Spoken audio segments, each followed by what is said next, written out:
Vamos lá, pessoal. Eu falei para vocês que a gente ia começar a parte de relatividade geral, mas aí eu comecei a revisar minhas notas e vi que tinha vários conceitos de restrita que a gente não explorou o suficiente. Então, se a gente passasse para a relatividade geral agora, a gente ia, digamos, ter bastante dificuldade. Então, eu vou voltar nesses conceitos, vou falar de efeito Doppler, vou falar um pouco de comprimento próprio, que basicamente a gente acabou de ver, mas agora a gente entra em detalhe para entender a física, né? E aí depois a gente começa a discutir a relatividade geral, né? Mas é isso. Bom, então vamos pensar um pouco sobre simultaneidade, porque o que a gente viu, de certa forma, é um pouco abstrato. A gente viu muito algebricamente, né? A gente falou assim, eu tenho uma nova coordenada de tempo, essa coordenada de tempo está relacionada à coordenada antiga assim, né? Vou botar um C aqui, só para ficar mais fácil, menos Vx, né?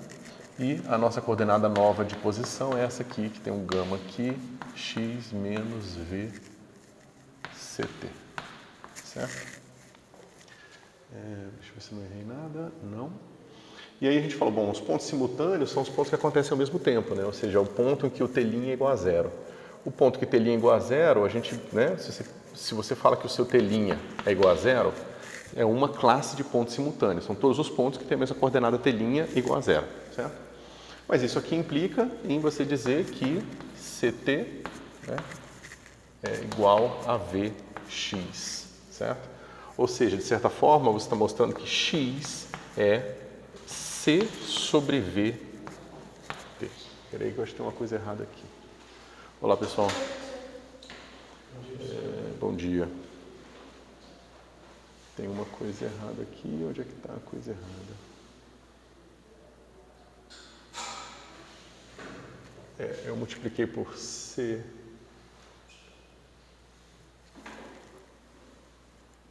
Distância. Aqui, claro. Ok? Então, aqui é sobre C e aqui fica C ao quadrado, certo? Então, a gente está revisitando esses conceitos aqui porque é importante que fique bastante claro o conceito de simultaneidade, porque sem o conceito de simultaneidade a gente passaria para a relatividade geral e não entenderia bem as coisas, tá certo? Então eu falei para vocês, né? A gente fez primeiro aquelas contas um pouco mais fisicamente motivadas e depois a gente mostrou que tinha uma transformação linear que levava as coordenadas novas às coordenadas antigas, né? Ambas definidas a partir de um processo de radar.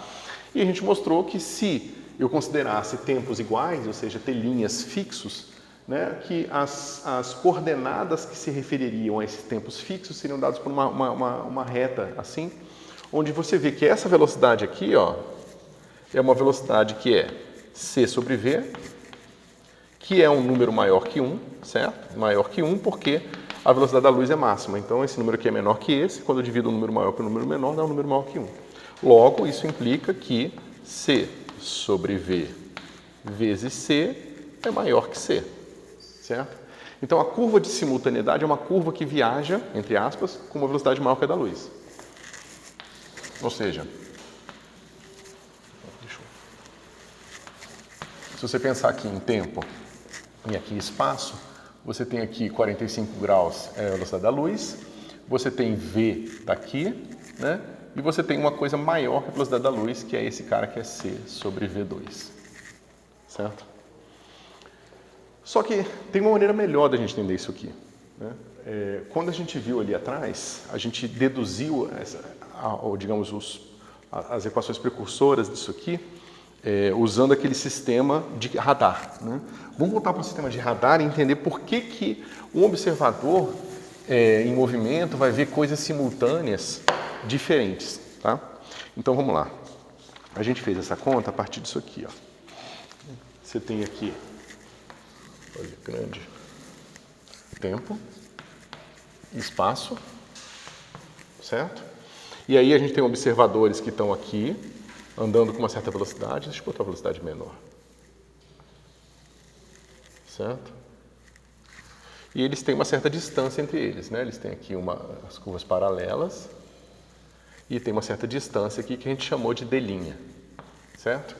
E a gente fez toda aquela brincadeira, né? Tem um certo T0 aqui, ele lança um fóton, o fóton, é claro que ele tem uma inclinação maior do que esse cara aqui, porque ele está com velocidade maior. Ele reflete aqui, depois ele vai voltar com a inclinação de 45 graus de novo aqui. Certo? E aí, é claro, vai ter o nosso T0 aqui, que é quando o nosso observador lança o fóton. Tem o nosso T1, que é quando o observador reobserva aquele fóton.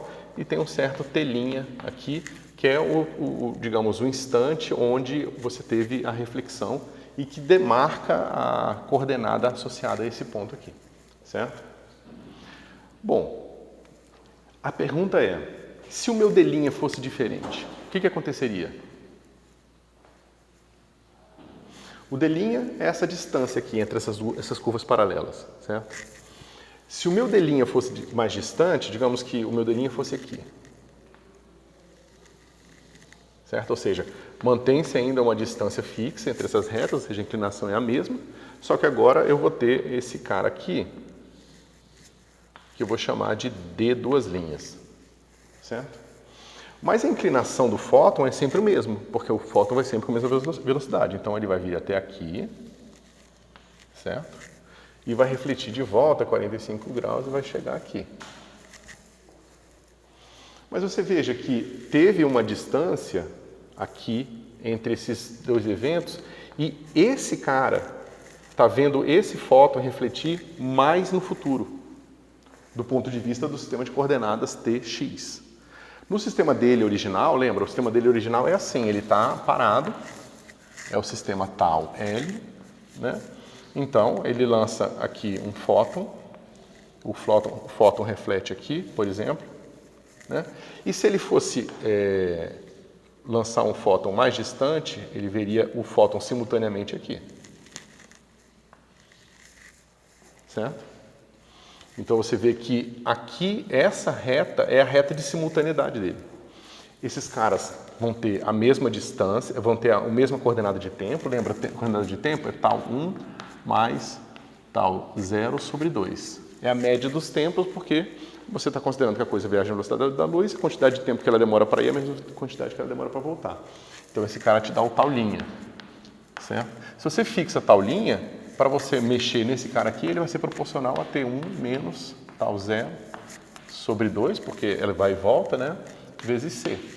E esse cara aqui vai ser o nosso D, a nossa distância D. Aqui. Ok? Mas você vê que, do ponto de vista desse sistema de referência, esses eventos eles não são mais simultâneos, enquanto esses aqui são. Certo? Isso está claro? Então é para mostrar para vocês que o problema da simultaneidade ele está obviamente associado à maneira que a gente define coordenadas. E a gente define coordenadas usando o radar. E a gente usa o radar a partir das propriedades que a gente espera que a velocidade que a luz tenha, certo? Bom, a gente viu o quê? Que essas coordenadas aqui elas podem ser escritas assim.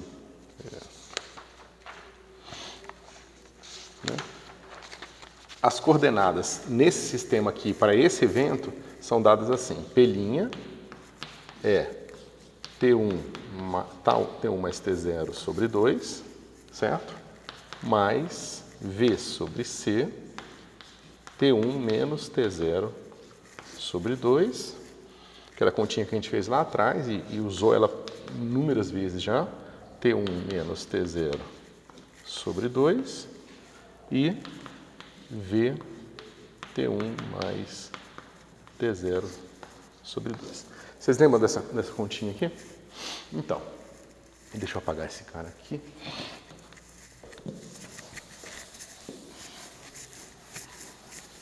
Para a gente ter espaço. Bom, então esses são eventos que estão associados ao observador em movimento, tá certo? São parametrizados em relação ao observador em movimento. E eu quero ver quais são desses eventos que acontecem ao mesmo tempo para esse observador em movimento. Certo?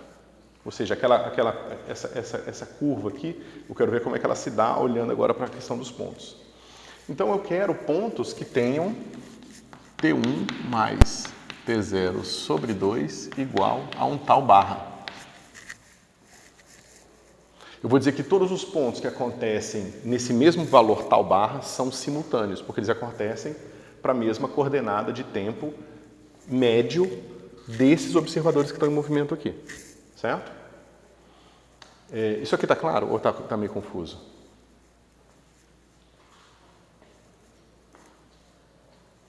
Esse observador está em movimento, ele lança fótons, né? Esses fótons refletem e voltam nele.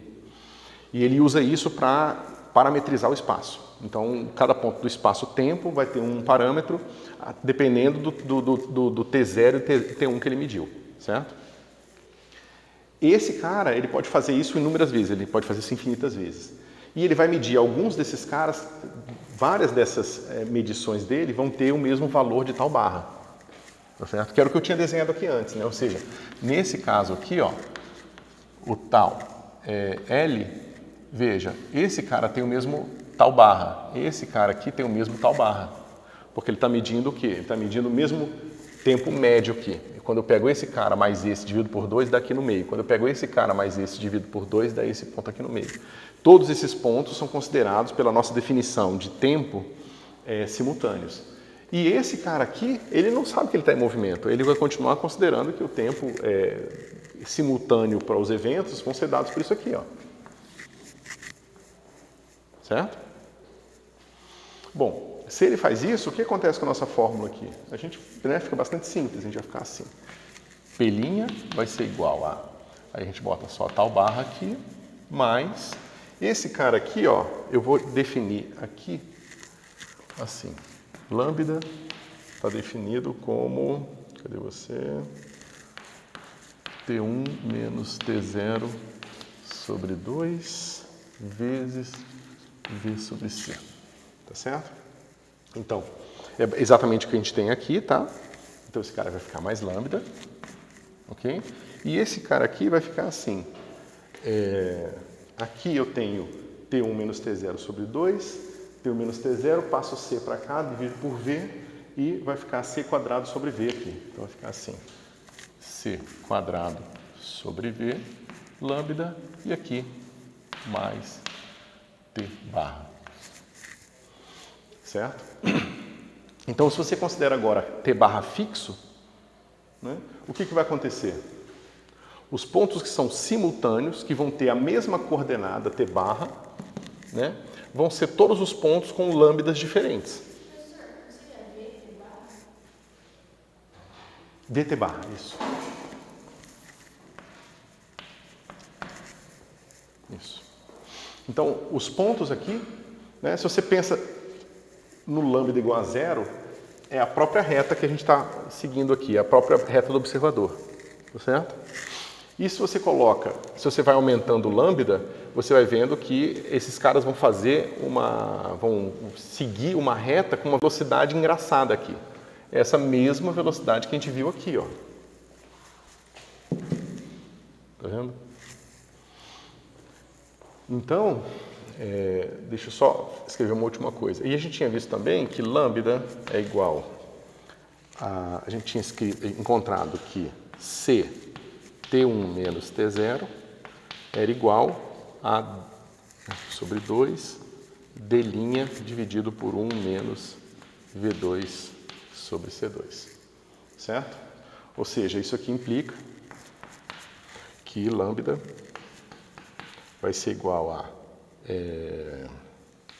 D' V sobre C2, 1 menos V2 sobre C2. Certo? Então esse lambda nada mais é do que essa distância aqui, ó. Certo? Então quanto maior a distância, maior lambda e diferente ficam as coordenadas aqui. Tá vendo? Essa coordenada aqui vai mudando de acordo com esse cara aqui. Certo? Diferente desse caso aqui, ó, que vai mudar essa coordenada fixa, tá certo? E vai mudando só a distância que você está da origem. Certo? Então, os pontos simultâneos aqui são as linhas horizontais perfeitas. Os pontos que são simultâneos vistos por esse cara aqui são esses pontos que têm essa inclinação maior aqui. Tá certo? São esses pontos. Deixa eu ver como é que eu posso fazer aqui. que não dá para desenhar aqui, vai ficar meio ruim. Deixa eu fazer um outro desenho. Então veja. Esse cara que está com velocidade v, você escolhe um ponto da trajetória dele, né? Então você escolhe um certo t barra aqui dele, certo? E nesse t barra você considera todos os pontos que são simultâneos a esse ponto aqui, ó. Ou seja, para esse observador, quais são os pontos que são simultâneos a esse ponto aqui? Vão ser dados por essa fórmula aqui. Então, variando lambda, então, só que aqui eu tenho a 45 graus, que seria a velocidade da luz, e eu tenho essa que é uma velocidade maior que a velocidade da luz. Então, ela faz isso aqui, ó. Então, para esse cara em movimento, os pontos simultâneos a esse ponto aqui são esses pontos aqui, ó. Enquanto para o observador TX que está parado, ou seja, esse observador aqui, ó, ele encontra o observador O, linha, e esse observador O. O observador O e o observador O' se encontram aqui. Aí eles se perguntam, quais são os pontos que são simultâneos para você agora? Né? O O vai falar, são esses pontos aqui, ó. E o O' vai falar, não, para mim os pontos que são simultâneos a mim agora são esses pontos aqui. Tá certo? Porque ele chama de pontos simultâneos os pontos que têm o mesmo t barra. Os dois fazem a mesma coisa. Tá certo? Só que o t barra agora, para esse cara, é diferente do outro. Tá certo? Tá mais claro? É um pouco embolado mesmo essas coisas, mas vale a pena pensar, porque se vocês forem fazer qualquer coisa que envolva relatividade, e tem muita coisa importante, desde física de partículas a relatividade geral, cosmologia, astrofísica, ter essa intuição bem desenvolvida ajuda bastante, certo? Bom, então eu queria voltar nessa parte aqui de simultaneidade, para a gente ver um pouco mais claramente, em vez de simplesmente olhar para uma transformação de Lorentz e ver o que acontece. Tá? E a próxima coisa que eu queria conversar é sobre a questão do comprimento próprio. Certo? Pessoal, alguma coisa sobre isso que vocês queiram perguntar antes de eu passar para o comprimento próprio?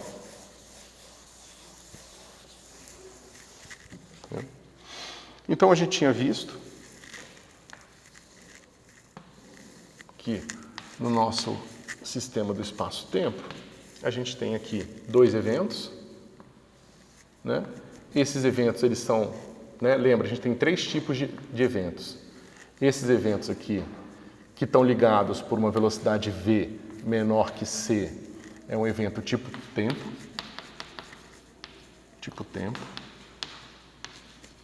Tá? Esse evento aqui, que está ligado com uma velocidade v, deixa eu chamar de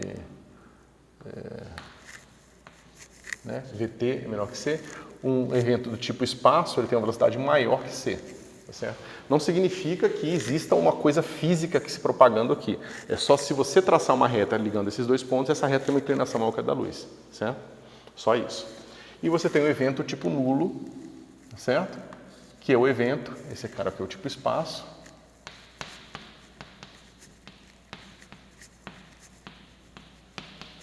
Tá? E esse cara aqui é o tipo luz. Certo?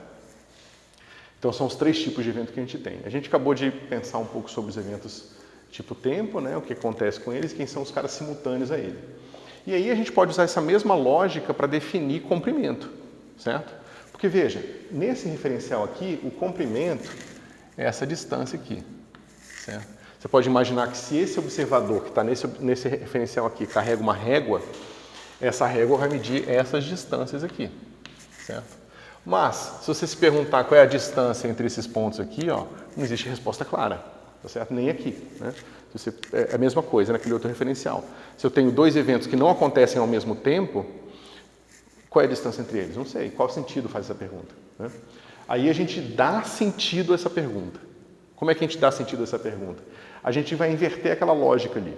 A gente vai dizer o seguinte, já que existe uma velocidade E maior que C aqui, a gente pode encontrar um referencial em que esses dois pontos são simultâneos. Certo? Ou seja, todo evento separado, todos os eventos separados por um deslocamento tipo espaço, eles podem ser transformados para um referencial onde eles acontecem simultaneamente. Né? Então, aquela brincadeira. Não existe simultaneidade fora do cone de luz. Tá? O cone de luz é tudo que acontece aqui dentro.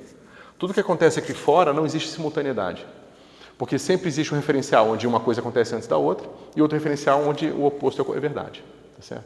E já que não existe resposta absoluta para essa pergunta, a gente diz que não existe simultaneidade.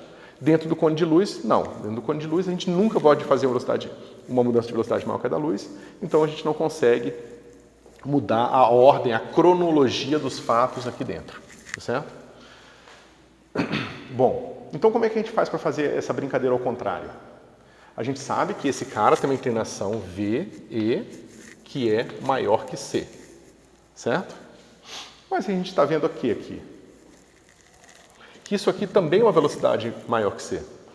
Então, se a gente diz que VE é igual a C2 sobre V, a gente tem o quê? Uma velocidade V, que vai ser agora C sobre VE vezes C. Certo? Ou seja, se eu falo que existe um observador, veja, esse cara é a inclinação da reta que liga esses dois pontos com separação tipo espaço. E eu acabei de ver que para um observador com velocidade V, não VE, com velocidade V, as retas de simultaneidade deles também têm inclinação C2 sobre V. Né? A reta de simultaneidade tem inclinação C2 sobre V. Ok? Então eu falo, bom, então se eu pego uma reta de simultaneidade para um certo observador com velocidade V e igualo a velocidade associada ao deslocamento entre esses dois pontos, eu vou encontrar o referencial que vai ver esses dois pontos simultâneos, por definição. Certo? Ou seja, esses caras aqui são os caras que têm essa inclinação aqui, ó, são os caras simultâneos para esses observadores com essa velocidade. Os pontos com essa inclinação são simultâneos para os observadores com essa velocidade V aqui. Então, se eu encontro a velocidade dessa inclinação aqui e igualo com essa inclinação aqui, eu tenho a velocidade V que ele precisa ter para que a gente tenha para que esses dois pontos aqui sejam simultâneos. Certo? Então, é claro, a gente sabe que essa velocidade, por definição, é maior que C, então esse número aqui é menor que 1. E essa velocidade aqui é menor que C. Certo? Então, tudo faz sentido. Um observador com uma velocidade V menor que C tem para si pontos simultâneos ligados com a velocidade VE, que é dado por C2 sobre V, tá certo? E ele vai ver esses dois caras simultâneos. E quando ele vê esses dois caras simultâneos, você pode usar toda a interpretação de réguas e medidas espaciais que a gente discutiu lá no começo do curso para fazer medidas de distância, tá certo? E esse cara, então, vai ser o tempo próprio, a distância própria, tá certo? Ou seja, essa distância medida nesse referencial vai ser a distância própria. Okay?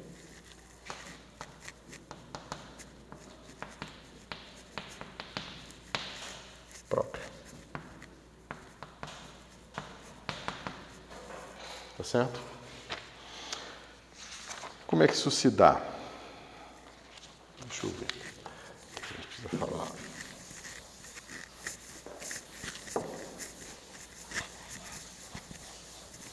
Né? Então, só para a gente lembrar, a gente pode voltar para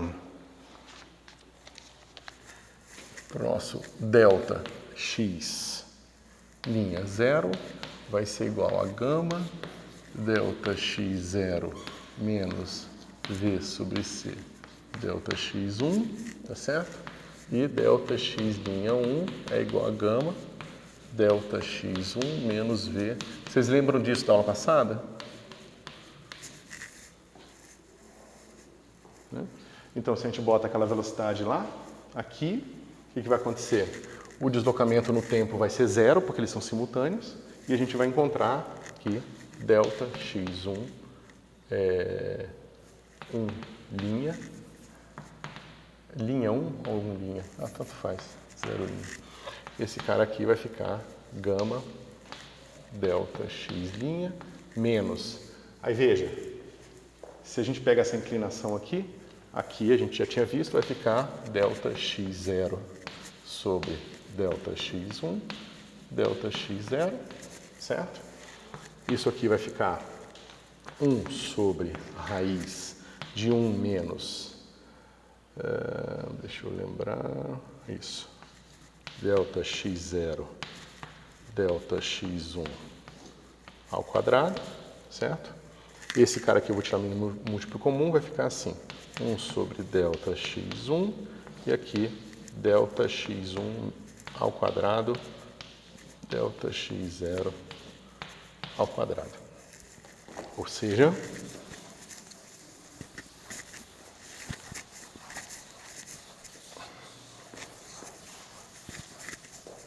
a gente mostra que o comprimento medido no referencial onde as coisas estão paradas vai ser dado por, ó, esse cara é positivo, entra na raiz, vai ficar quadrado aqui, corta com esse cara aqui.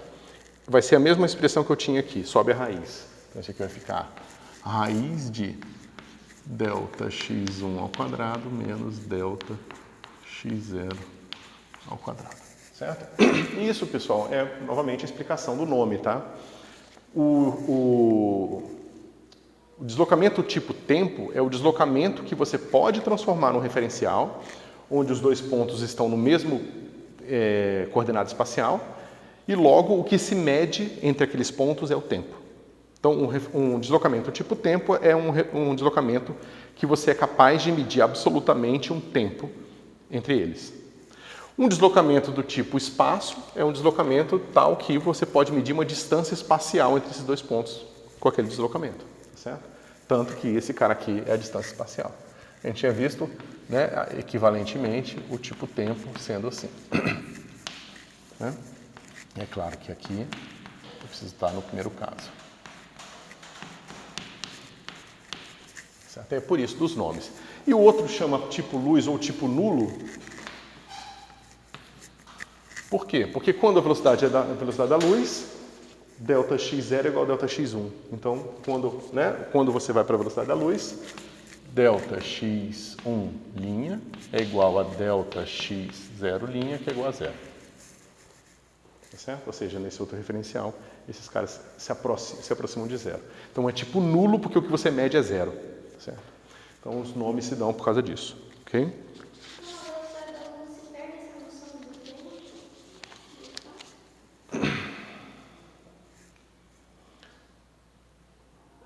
Vamos lá. Vamos pensar aqui no que está acontecendo.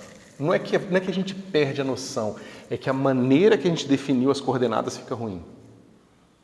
Né? Quer ver? Ó, a gente tinha uma coisa... Ó, deixa eu ver se eu faço uma coisa usando os quadradinhos aqui, porque aí eu consigo, acho que, fazer um bom desenho. Okay? Então, ó, esse cara aqui é o nosso sistema. Esse cara aqui é a velocidade da luz, 45 graus, certo? A gente tinha visto o quê? A gente tinha visto um observador com uma velocidade menor que a da luz, tá certo? E as suas retas perpendiculares aqui, paralelas, certo? Então ele lança um fóton aqui, o fóton ele vai... Deixa eu fazer o seguinte...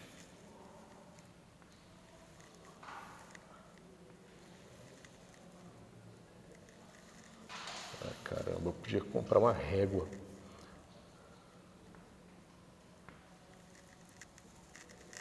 Né? Eu tenho um cara aqui e esse aqui tem que ser paralelo a ele.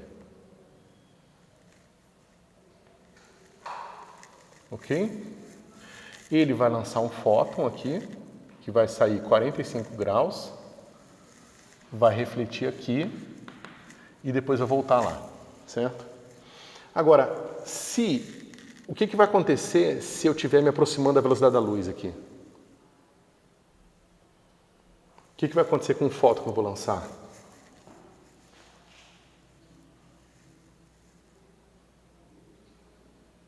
Dá para ver?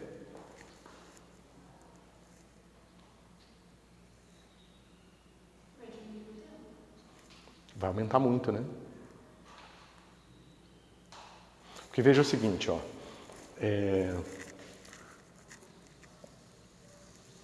Esse cara aqui é exatamente a velocidade da luz, 45 graus. Se ele lança um fóton, o fóton não se afasta dele. O fóton fica em cima dele. Vai junto com ele. Se eu estou na velocidade da luz e solto um fóton, eu estou junto com ele. O que não faz o menor sentido, tá? Mas vamos dizer que não, eu não estou na velocidade da luz, eu estou quase na velocidade da luz. Então, minha inclinação é quase 45 graus. Se eu lanço um fóton, ele vai se afastando de mim, porque ele está um pouco mais inclinado, tá certo? Se eu estou uma distância aqui, ó... Opa. Se eu estou a essa distância aqui, esse fóton ele vai se afastando de mim até ele chegar nessa curva aqui. Então, nesse referencial, veja, esse é o referencial Tx. Tá certo? Nesse referencial aqui vai demorar muito tempo para esse cara, para esse evento acontecer. Ou seja, para esse fóton bater nisso aqui e voltar. Ok? O que isso quer dizer para a gente? Que a maneira que eu estou definindo a coordenada, ela tem uma singularidade naquele tipo de situação. Então, o fóton não é capaz de medir coisas usando fótons, tá certo? Talvez a gente consiga pensar numa outra maneira do fóton fazer isso, mas eu acho que eu não conheço nenhuma aplicação de física que a gente consiga mudar o sistema de referência dessa forma, né? Então, dá a impressão de que você tem uma mudança de tempo muito grande aqui, certo? Entre a passagem de tempo do referencial com velocidade para o referencial sem velocidade nenhuma. Do ponto de vista do outro referencial, vai ter uma distância fixa, o fóton vai bater e vai voltar. E é por isso que o tempo para um passa muito mais rápido que para outro, tá certo?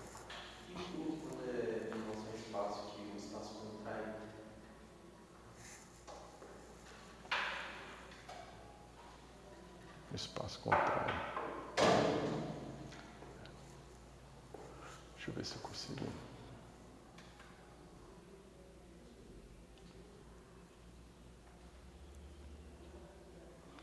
Porque é isso aqui, né? O ponto é, esse cara aqui é o deslocamento, é esse deslocamento aqui, só que do ponto de vista do referencial Tx.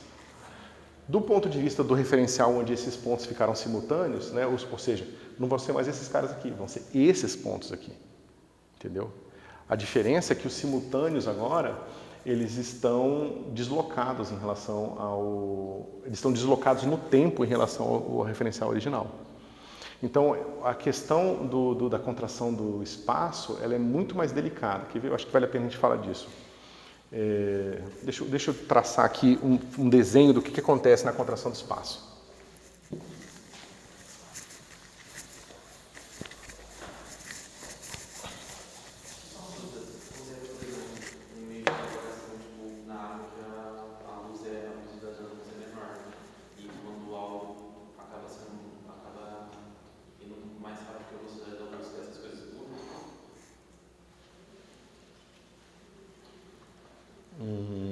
Não, essas coisas continuam sendo verdade sempre. O fato da luz ter uma velocidade menor dentro da água digamos, é consequência da dinâmica de interação dela com os constituintes da água. Não é uma mudança essencial na velocidade da luz, entendeu? Não é que a luz muda a sua velocidade, é que agora, digamos, a velocidade macroscópica, que é aquela que a velocidade média dela é menor que a da luz, entendeu? Mas a velocidade dela, digamos, instantânea, continua sendo sempre a velocidade da luz. Mas vamos pensar o seguinte aqui. Eu tenho uma régua aqui, certo? Essa minha régua, ela está viajando com uma velocidade v. Okay? Isso aqui é um exemplo clássico do problema da contração do espaço. Então, ela vai viajando aqui, certo? E aqui eu tenho uma caixa que está parada, tá certo? Então, minha caixa está aqui. Opa. O que vai acontecer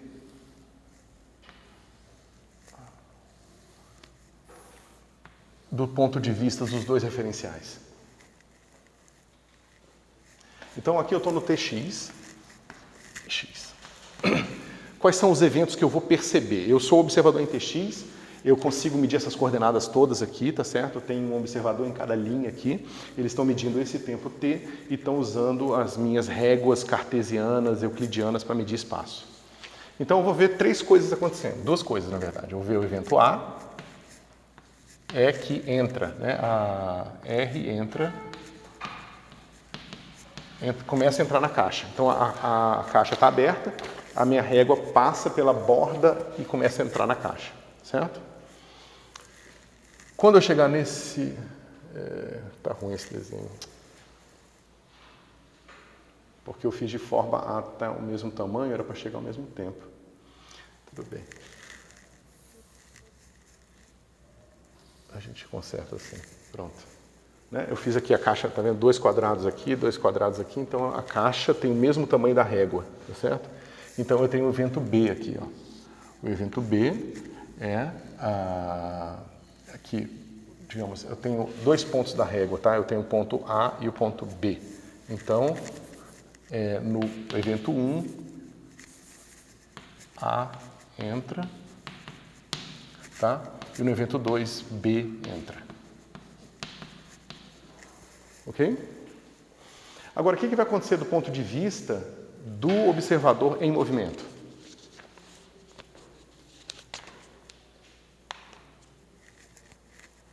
Porque eu digo, a régua está dentro da caixa quando os 2 pontos da régua, o A e o B, estão simultaneamente dentro da caixa. Tá certo? Se a minha régua fosse um pouco maior aqui, ó, o ponto B teria que furar, ou digamos que a caixa seja aberta dos 2 lados. O ponto B ia sair antes do ponto... o ponto B entra e o ponto A entra no fim, né? Então, o B iria sair antes do A entrar, se minha régua fosse maior. Tá certo? Agora, o que está acontecendo do ponto de vista da simultaneidade aqui, para esse cara aqui, ó? Quais são os pontos simultâneos a esse ponto aqui, ó? Para esse cara que está em movimento. Ou seja, para alguém que está no outro referencial, ele vai ver esses pontos aqui simultaneamente. Certo? Mas o que isso quer dizer sobre esse evento aqui, ó?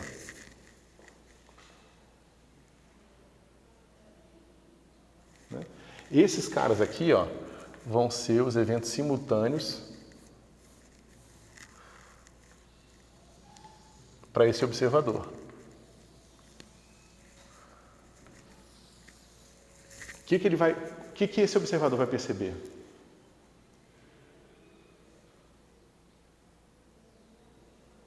O que vocês acham? Quando o B vai sair da caixa, o A também. Ó, o ponto que vai acontecer simultaneamente tá aqui, tá anterior, né? Ou seja, vamos pegar o evento 2, né? Que é a hora que... Não, é porque aqui eu fiz ao mesmo tempo. Deixa eu pensar como é que eu posso fazer isso da melhor forma. Deixa eu começar de novo. Começo de novo. É porque, dependendo dos ângulos que eu fizer aqui, vai ficar muito difícil de desenhar. Deixa eu ver se eu consigo. Eu me lembro da melhor maneira de fazer é fazer a régua e a caixa ter quase o mesmo tamanho.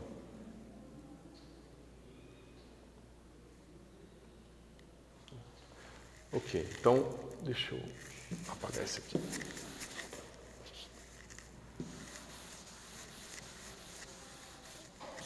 Então, vamos fazer de novo aqui.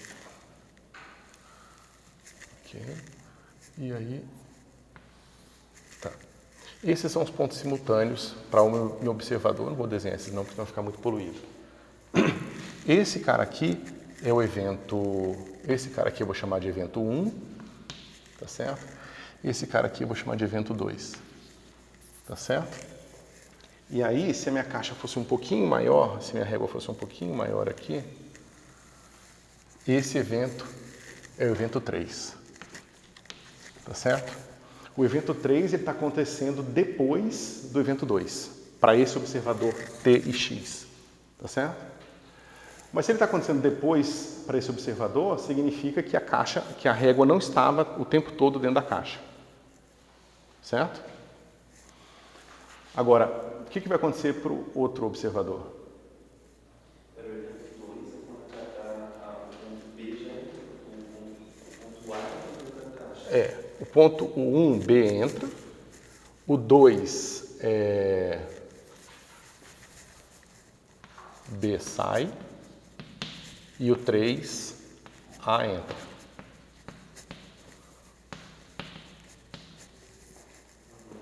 Certo?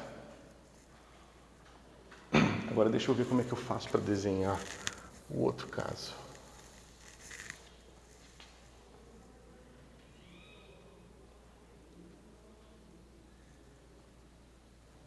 Porque o grande pulo do gato aqui é que esses dois eventos eles têm uma separação tipo espaço. Como ele tem uma separação tipo espaço, existe um referencial onde esse cara vai estar simultâneo e vai ter um referencial ao contrário, onde esse cara vai acontecer depois desse cara aqui. Então as duas coisas vão acontecer dependendo do referencial. Você vai ver a régua entrando toda dentro da caixa antes de começar a sair e vice-versa. Ou exatamente igual. Né? Mas agora, como que desenha?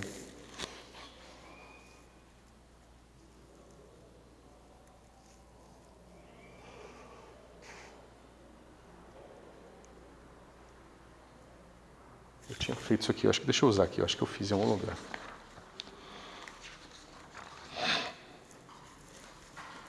Isso, entra na caixa.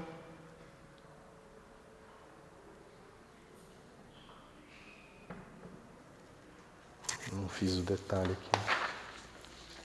Como é que faz?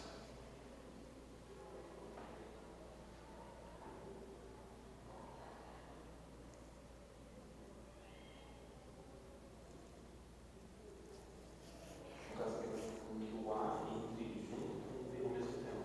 Os dois, naquele ponto ali, Não, espera um pouquinho. Não, digamos, o que você pode fazer para ajustar é encontrar uma transformação que faça 3 e 2 acontecer ao mesmo tempo. Só que aí você vê que a inclinação está para baixo, entendeu? Não tem problema que está para baixo, porque aí a velocidade é para cá.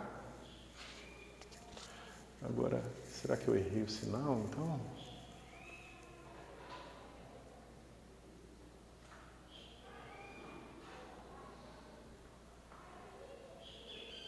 Não, tá certo, o sinal é esse mesmo. Como é que faz isso?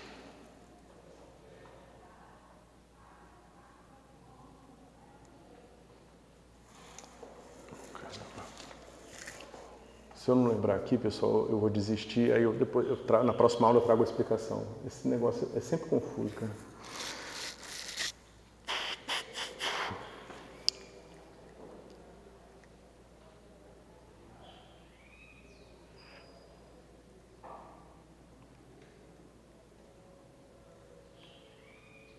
Porque claramente vai ter um referencial com uma velocidade maior que a da luz, que isso vai ficar assim, né?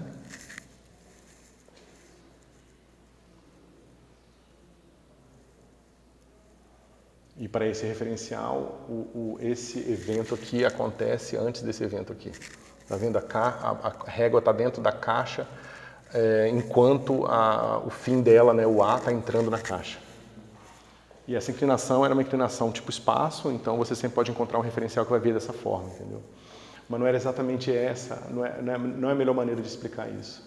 porque o A não, então eu tô pensando que o A, estou pensando naquele exercício que eu tinha dado de como se o B fosse C e o A fosse V, daí eu ia falar para o C inclinar mais o A, não tem nada a ver. Eu acho que não. Esse inclinando mais o A, daí você conseguiria fazer o... Se diz inclinar aqui, mas aqui inclinar aqui... daí é só o tamanho da régua, só. Não, e essa inclinação aqui, ela muda então o significado desse deslocamento nesse referencial. Porque esse deslocamento aqui ele tem que ser exatamente simultâneo para a gente poder, digamos, associar um conceito de distância entre esses pontos, entendeu? Poxa, tinha uma resposta. Por que eu não escrevo as coisas, cara?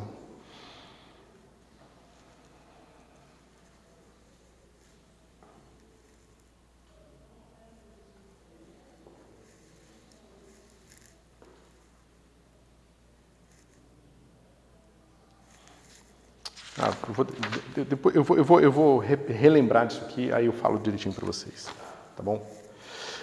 Vamos para o último assunto, então, que eu queria falar antes da...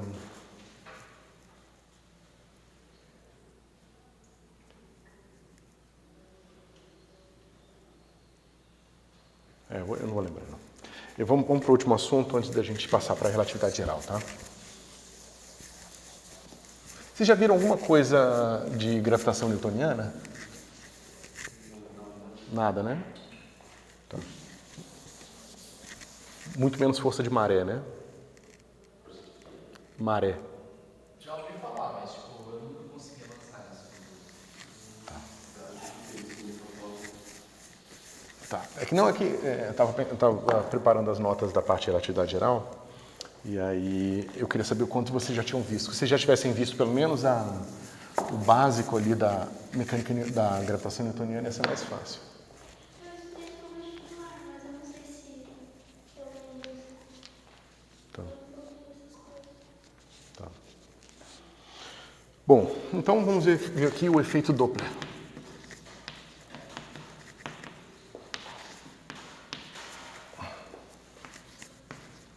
Pessoal, o efeito Doppler é o que há para astrofísica e cosmologia. Tá? Basicamente tudo que a gente faz, muita coisa que a gente faz em cosmologia e astrofísica é por causa do efeito Doppler, certo?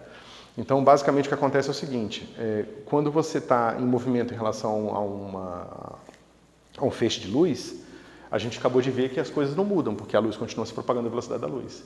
Aí você poderia pensar então que a luz não percebe em nada o que está acontecendo.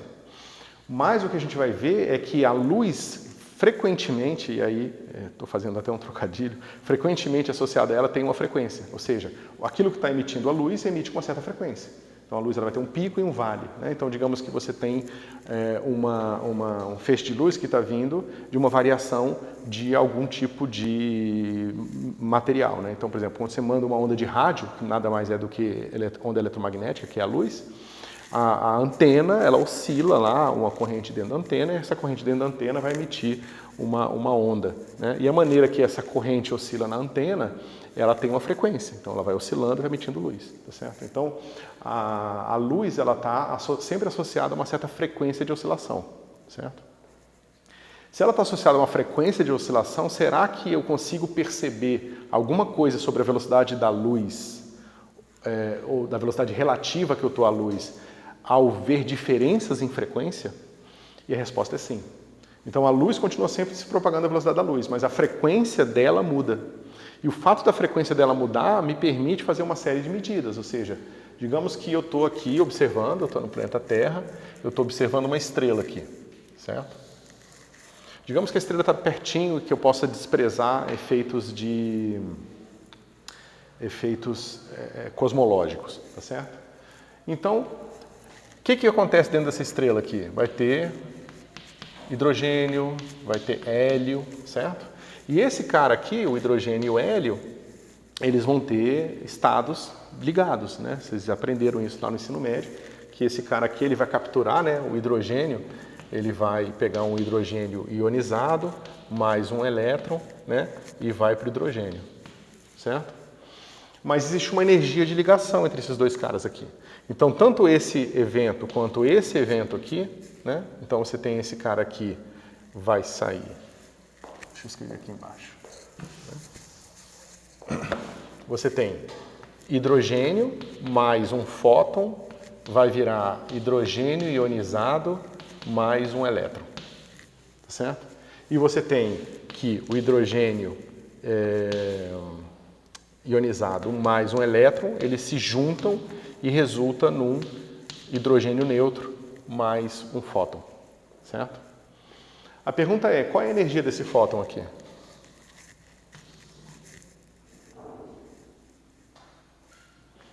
Pensa que você está no centro de massa desse sistema. Vocês já aprenderam o conceito de centro de massa? Pensa que está no centro de massa desse sistema. Se você está no centro de massa, esses caras aqui, esse cara está parado, vem um fóton, e se esse cara está parado, o momento se conserva, certo? Então, eu preciso ter uma certa energia aqui para quebrar esses caras. E a mesma coisa vai acontecer aqui. Esses caras aqui, no centro de massa, eles estão com velocidade cinética total 0. Quando for para para esse lado aqui do evento, esse meu hidrogênio está parado. Então, quanto que é essa energia aqui?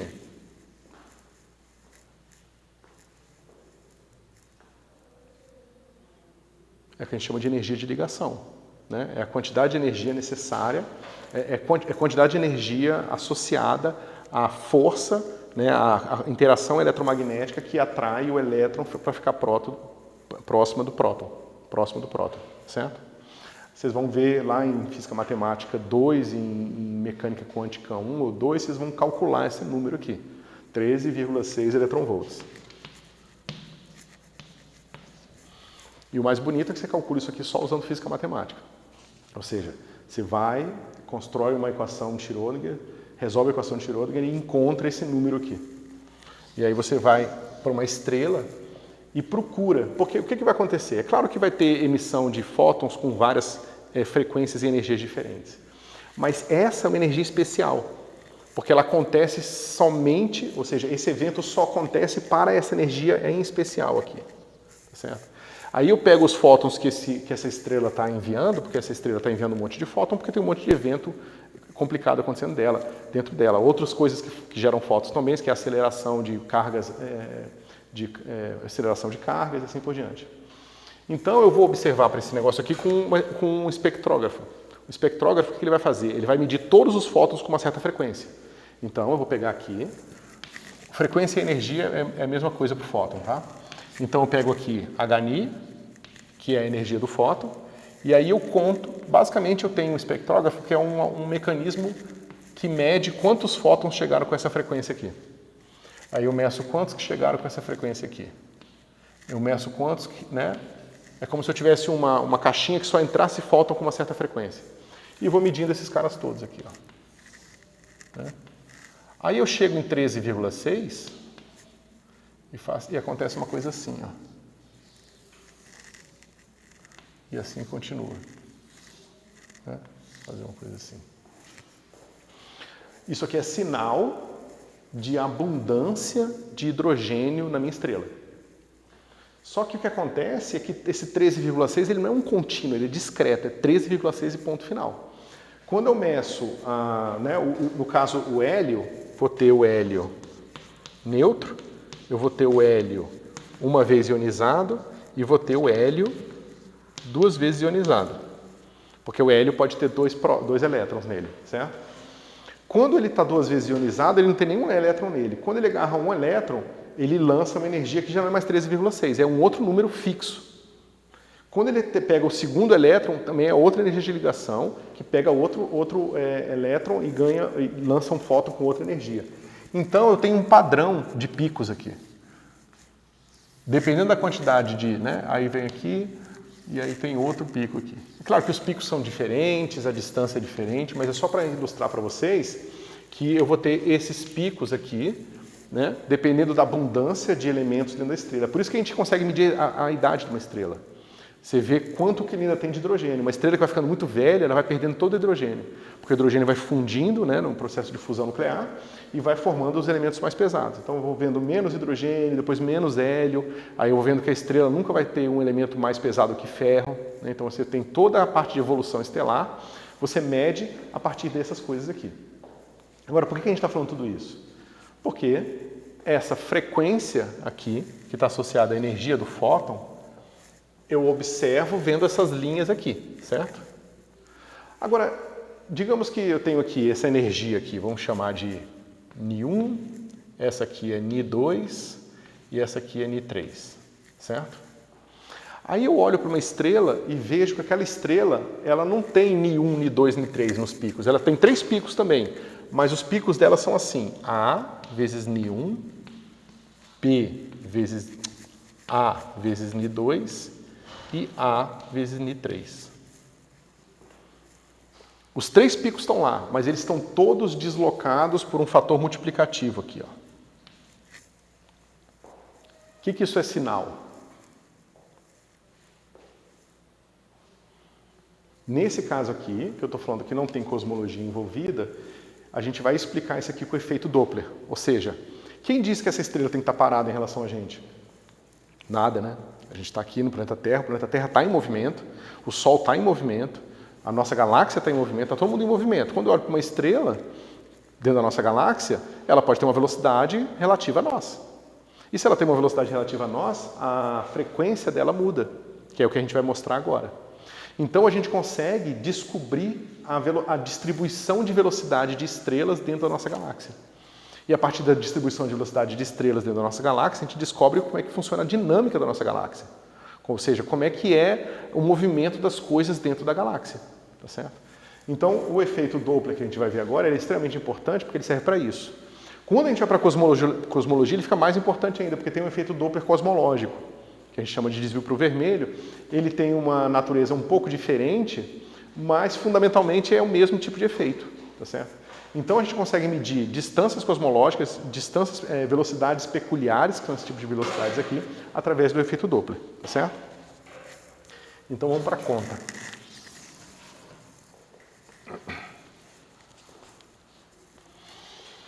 Então vamos ver o efeito Doppler emissor em movimento.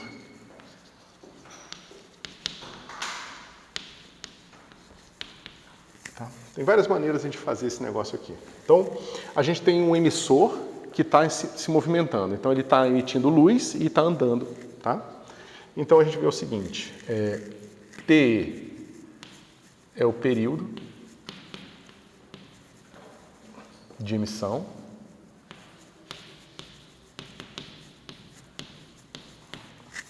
Okay? Nie é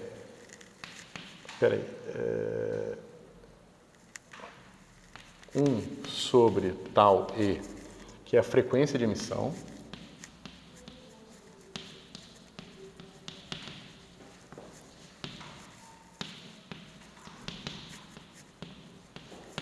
Eu já vou relacionar essas coisas todas, tá? E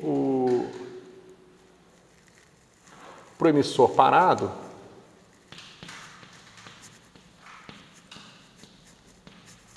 né?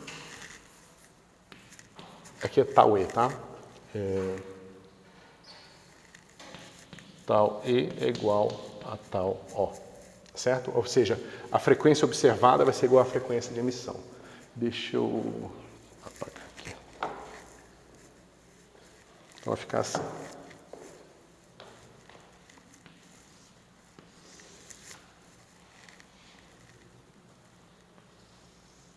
Esse cara aqui do referencial onde ele está parado, o que vai acontecer?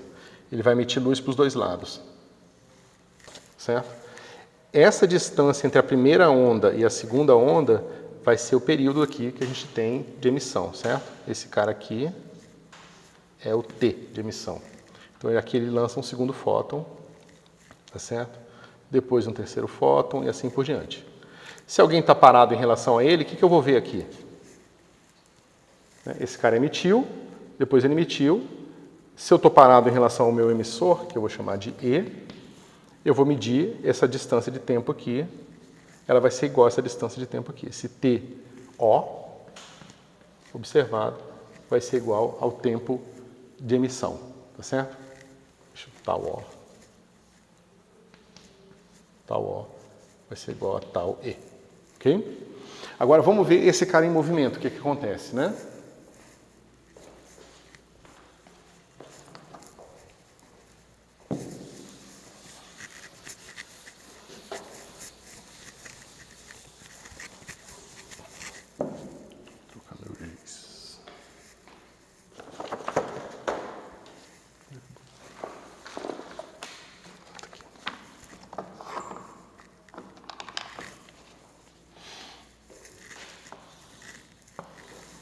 Então vamos lá. Agora eu tenho o seguinte, esse cara aqui,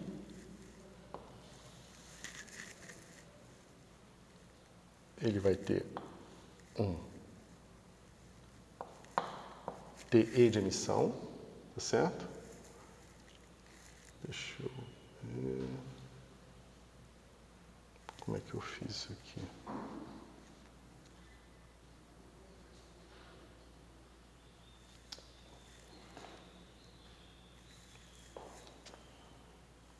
Ok.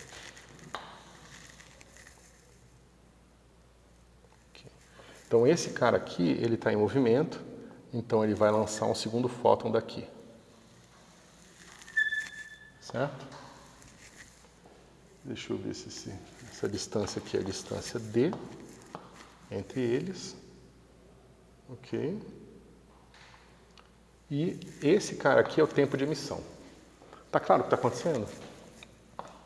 Deixa eu voltar aqui. Esse aqui é o meu emissor agora. Meu emissor tem uma certa velocidade. O meu observador, ele está parado, tá certo? Então o observador, ele está parado aqui. Então ele não muda a coordenada de tempo dele, de espaço dele, tá certo? O meu emissor, ele está emitindo com um tal E aqui. Então aqui é o tempo que ele demorou para emitir o segundo feixe de luz. Então ele mandou o primeiro feixe de luz aqui da origem. Ele foi até o meu observador. Aí demorou um TE, que é o período de emissão, e ele mandou um segundo fóton aqui, que chegou aqui. Tá certo? E eu vou observar uma certa distância aqui. Um tal O aqui. Tá claro o que está acontecendo? Beleza. Quando que chega o primeiro raio? Ou seja, tá vendo? Eu tenho essa distância entre o meu emissor no começo, quando ele envia o primeiro fóton.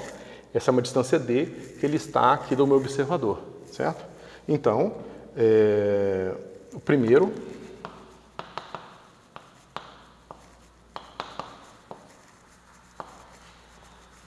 raio chega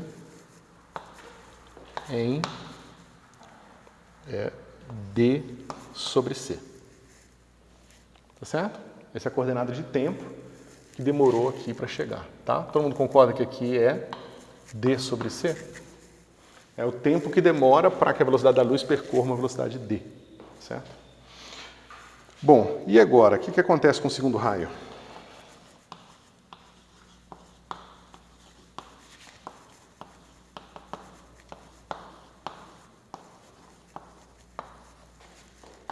Quando? O que vocês acham?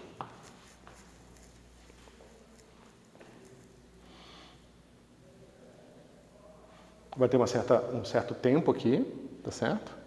Esse cara aqui é o tempo que ele demora para ele enviar o segundo raio, só que ele está andando com uma certa velocidade v. Ok? Então, é o quê? É TE, que é... Desculpa, estou fazendo tudo T, é tal. Tal E, que é esse tempo aqui, né? Mais o quê? A distância menos VTE sobre C. Todo mundo concorda? Ou seja, esse tempo aqui já tinha passado, ok? Agora ele tem que percorrer uma distância que é D menos essa... A luz tem que percorrer uma distância que é o seu D menos essa distância aqui. Essa distância aqui é quanto que o meu emissor, né? Deixa eu botar um VI aqui. É quanto que o meu emissor se desloca, né? Vezes o tempo do deslocamento dele. Isso está claro? Maravilha.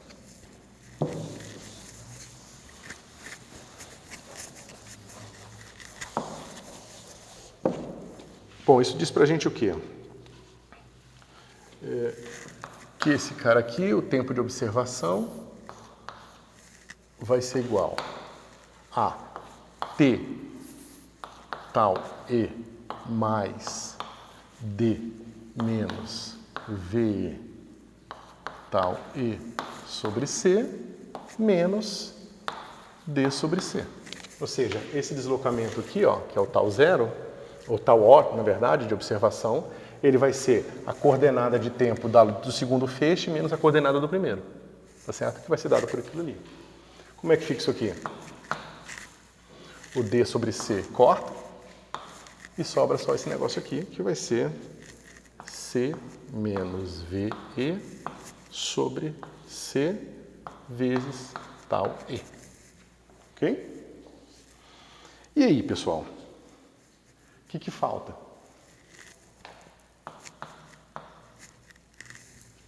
Porque parece que a gente tem tudo, né? Parece que isso aqui vai ser o efeito Doppler. E, na verdade, isso aqui já está bem próximo do efeito Doppler clássico, não relativístico. Tá certo?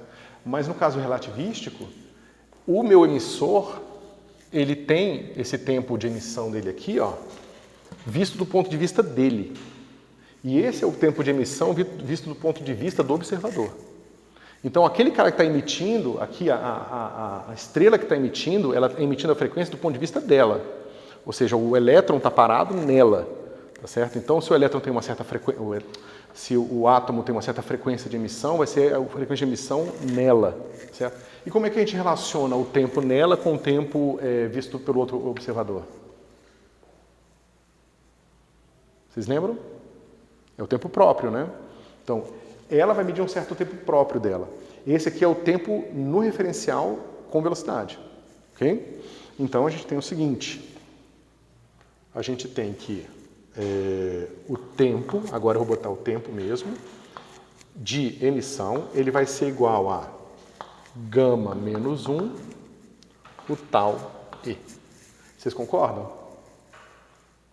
Lembra que a gente fez essa conta? Né? Ou seja, a gente encontrou... Peraí, isso. Lembra que a gente encontrou o seguinte, o tal... Deixa eu lembrar aqui vocês. Então a gente encontrou assim, o delta x0' vai ser igual a raiz de delta x0 quadrado menos delta x1 quadrado. Vocês lembram disso? Então esse cara aqui é o tempo próprio medido, né? Então esse cara aqui é, digamos, a quantidade de tempo vezes c, né? No referencial onde o cara está parado. Então esse cara aqui é o meu TE. Tá certo? E isso aqui eu boto em evidência, vai ficar assim, tal E raiz de 1 menos delta x1 delta x0 ao quadrado. Tá certo?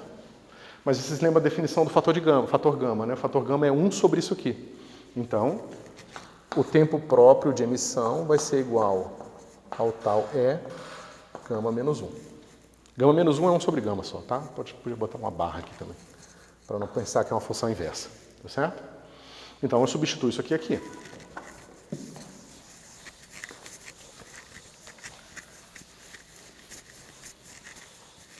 Então, vai ficar assim.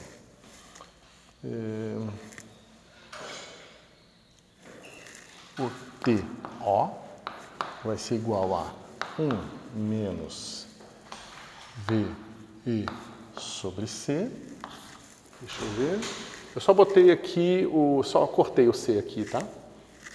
Só te separei em duas frações aqui. E aí o tal E, ele vai ganhar esse fator que é 1 sobre raiz de 1 menos VE ao quadrado sobre C2. E isso aqui vezes TE. Vocês concordam? Né? Deixa eu ver se está certinho. Isso, eu passo esse cara para cá, né? O gama vem para cá multiplicando, ele aparece daquele jeito ali. Ok, então vai ficar assim. TO vai ser igual a 1 menos VE sobre C, dividido por 1 menos VE sobre C2 TE.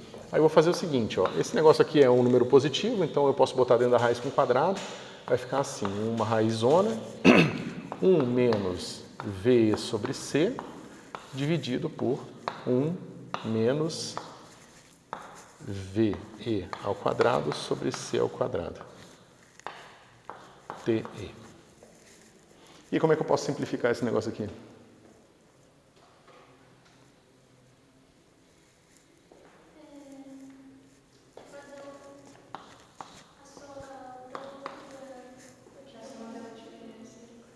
Isso, aqui embaixo, né? Exatamente. Aí vai ficar T menos 1 menos V sobre C vezes 1 mais isso. Só que o menos está aqui, tá certo? Então, como é que vai ficar? Desculpa, quadrado. Né? Então, o cara com o menos aqui corta com o quadrado daqui e vai sobrar uma coisa assim, ó. 1 menos V sobre C dividido por 1 mais VE sobre C. e aqui TE. Olha que legal. Agora eu consigo relacionar a frequência de observação no tempo próprio do observador. Por que tempo próprio? Porque o meu observador está parado aqui, tá certo? Com a frequência de emissão em relação ao tempo próprio do emissor, certo? Então aqui é o tempo próprio do emissor. Então o que esteja acontecendo dentro da estrela, está emitindo com uma certa frequência, TE, e eu vou observar com esse cara aqui. E agora eu posso usar essa fórmula aqui, ó, para ver o meu VE. Ou seja, eu poderia estar calculando a minha velocidade em relação ao referencial onde esse cara está parado, certo? A gente, deixa eu ver se vai dar tempo, a gente pode fazer essa conta dos outros pontos de vista também. A gente pode ver essa conta do ponto de vista do emissor parado, o observador em movimento.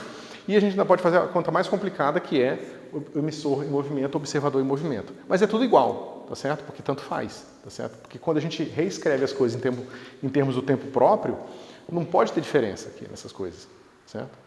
Então, a gente consegue agora olhar para a estrela, medir as frequências da luz que está vindo dela e inferir a velocidade que ela está em relação a gente. E aí fazer todo aquele mapa que eu estava falando para vocês, ok? Então esse aqui é o efeito Doppler relativístico, tá, pessoal? O que acontece quando a velocidade da luz é muito maior do que a velocidade... Quando a velocidade da luz é muito maior do que a velocidade? O que acontece com esse negócio? Vocês sabem fazer essa conta já?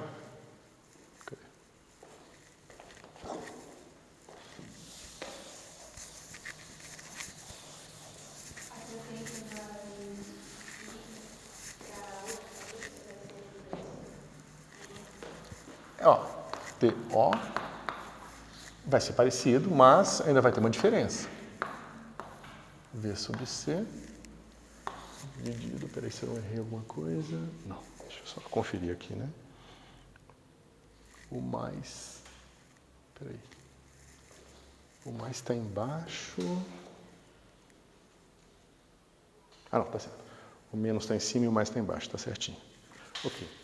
Então, isso aqui vai ficar assim, mais V e sobre C. Como é que a gente expande esse negócio aqui em série de Taylor, pessoal?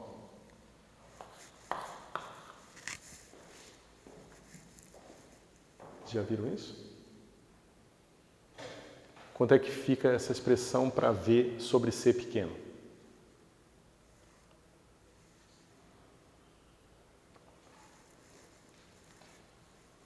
Aqui é VE. Vamos chamar assim, para ficar mais fácil. TO é igual a raiz de 1 menos epsilon, 1 mais epsilon. Certo? TE. Então, esse cara vai ficar assim, ó. 1, que a expansão de Taylor ou Maclaurin aqui no caso, epsilon igual a 0. Então, vai dar 1. Agora, o próximo termo é a derivada desse negócio em relação a epsilon. Como é que fica a derivada desse negócio em relação a epsilon?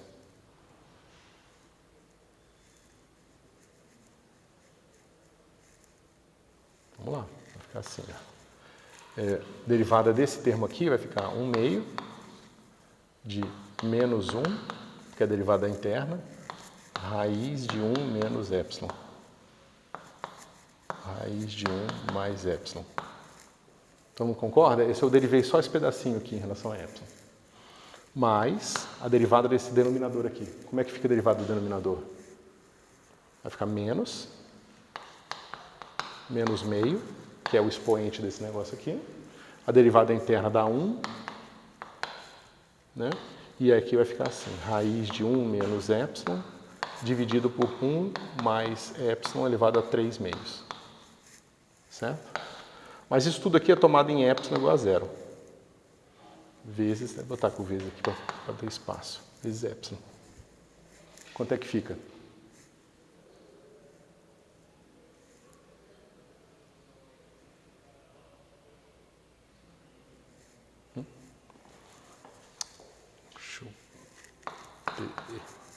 Então, o TO vai ficar igual a 1 mais.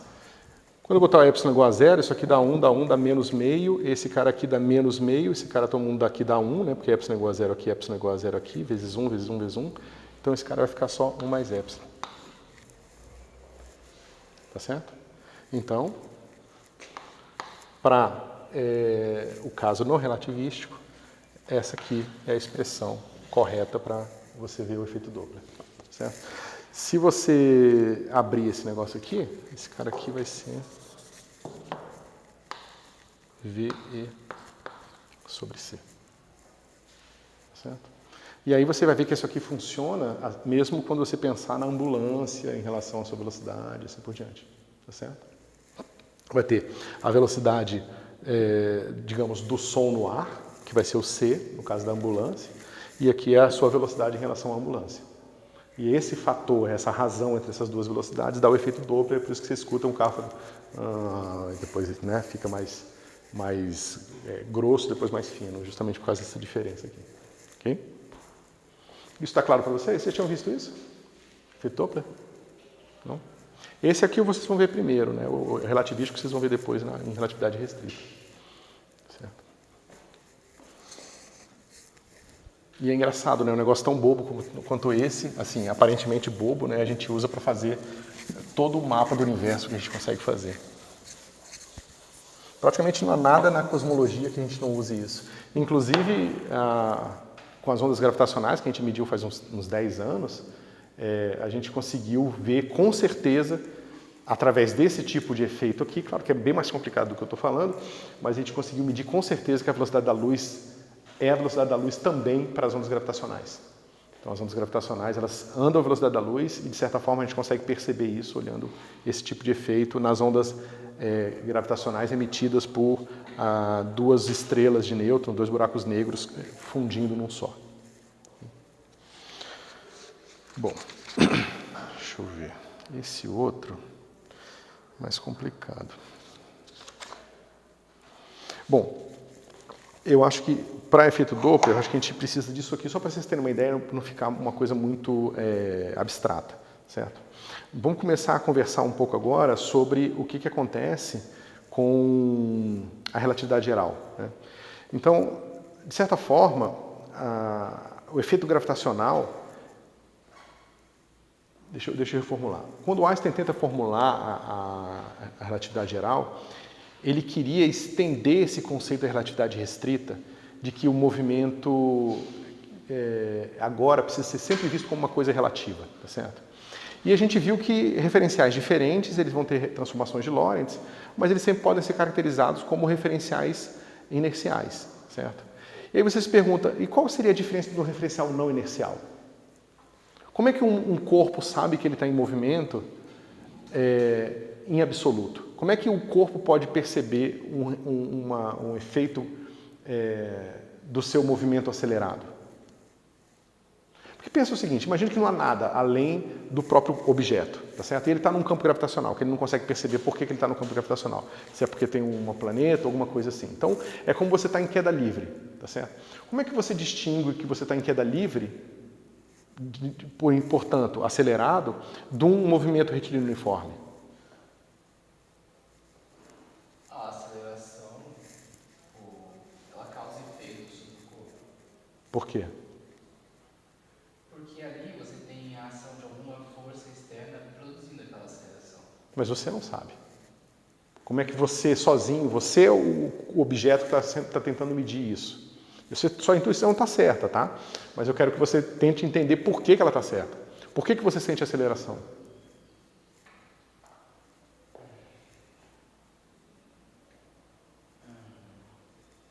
Não seria, nenhuma percepção sensorial. Eu estou falando de um raciocínio lógico.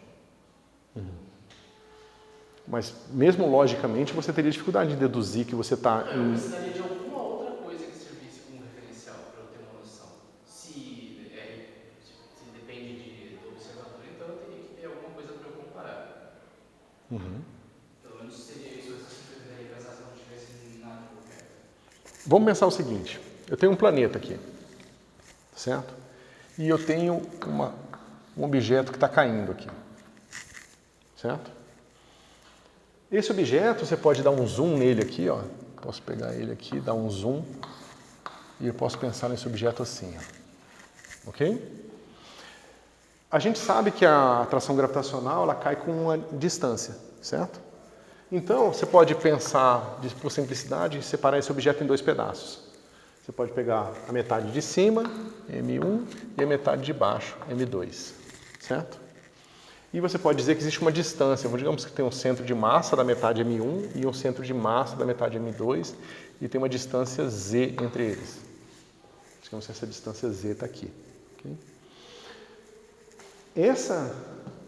Esse pontinho aqui, ele vai estar um pouco mais perto, tá vendo? A parte de baixo ela está mais perto do planeta do que a parte de cima. Então a força que ele vai ter aqui é uma força F2, e aqui esse cara vai sofrer uma força F1, de forma que F1 é menor que F2. Certo? Agora, veja, se F1 é menor que F2, significa que do ponto de vista desse cara, ele não sabe que ele está caindo em queda livre.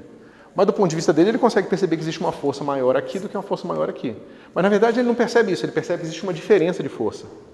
Na verdade, existe uma força resultante que está empurrando nessa direção aqui. Está tipo rasgando ele aqui. Certo? Porque se a minha parte de baixo está sendo puxada aqui mais forte do que a parte de cima, então na verdade eu sinto uma força entre a parte de cima e a parte de baixo. Uma força tensorial. A gente vai ver que ela é tensorial justamente porque, quando a gente fizer essa conta com um pouco mais de detalhe, que eu vou fazer na próxima aula, a gente vai ver que essa força é em todas as direções. Tá certo? Essa aqui é a força de maré. Ok? Aí você se pergunta, por que a gente chama isso de força de maré?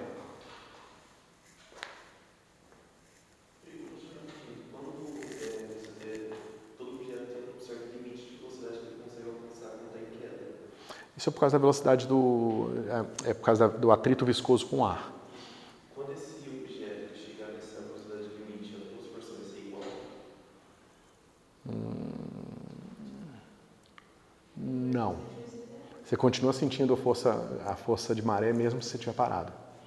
Só que você vai sentir a força de maré mais a força para baixo. É que no caso ele vai sentir a força para baixo, aí o que acontece é que como essa força viscosa ela é proporcional à velocidade, uma hora a força viscosa fica igual à força que puxa para baixo. Então é como se você estivesse zerando essa força média aqui. Mas mesmo zerando a força média, continua tendo uma força de maré puxando para cima e para baixo. Porque você é um corpo extenso. Se você fosse um corpo pontual, não. Mas como você é um corpo extenso, você vai sentir. Certo? Mas, o que eu tinha perguntado antes? Por que chama força de maré? O que vocês acham? O nome dá a dica.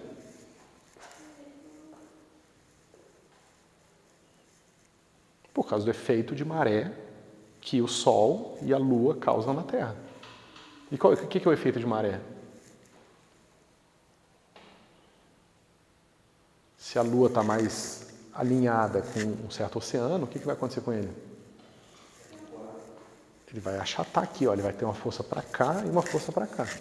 Porque aqui vai ser puxado mais forte do que aqui, então o efeito médio é você fazer o oceano subir. Ou, quando você se afasta, ele vai ter um efeito de maré de descer. Então a gente percebeu, nós humanos percebemos a força gravitacional, essa aqui, primeiro no efeito dela na maré.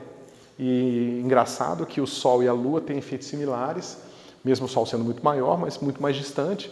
Então acaba que o efeito de maré do Sol e da Lua são similares nos oceanos. Então, tanto para um cara que alguém que vive perto do mar, sabe que tanto o Sol quanto a Lua influenciam bastante nas marés.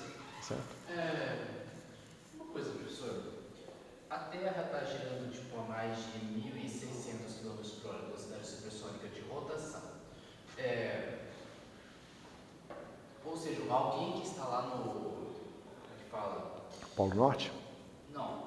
Alguém que está no Polo Norte vai sentir esse efeito muito menos do que alguém que estivesse no Equador, porque teria a força centrípeta. Ou melhor, a força centrífuga, que vai literalmente tentar te empurrar para fora daquele movimento circular que você está fazendo. Com essa velocidade atual, a gente não sentiria nenhuma diferença na força gravitacional se tivesse alguém no Polo Norte e alguém lá na linha do Equador.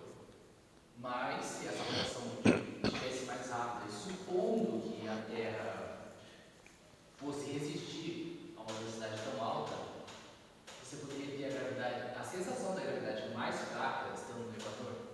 Então os oceanos também iam se concentrar lá, né? Porque, tipo, tudo bem que você tem uma massa gigantesca de água, mas se você tem essa mesma força agindo ali, a tendência seria que as águas que estão, tipo, lá no Polo Norte, no Polo Sul, se dirigissem para ali do Equador, sofrendo o efeito dessa mesma força.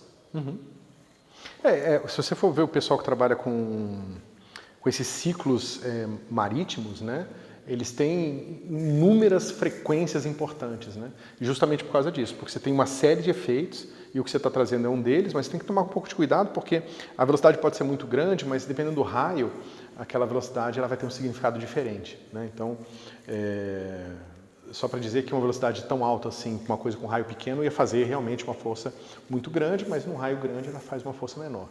E você vê, não é que a onda, não é que você perceberia uma aceleração gravitacional diferente, a aceleração gravitacional é a mesma, mas a combinação da aceleração gravitacional com essa aceleração devido à sua rotação faria com que a aceleração final sentida fosse diferente, entendeu? A aceleração resultante, exatamente. Então, é tudo uma questão da combinação dessas coisas todas, né? Então, você tem ciclos de posição, de maré e tal, que demoram, às vezes, 200 anos, 500 anos, justamente porque todos esses efeitos eles vão criar escalas de tempos diferentes e a movimentação da maré vai depender disso tudo, porque é uma quantidade muito grande e expressiva de matéria também sendo movida, entendeu?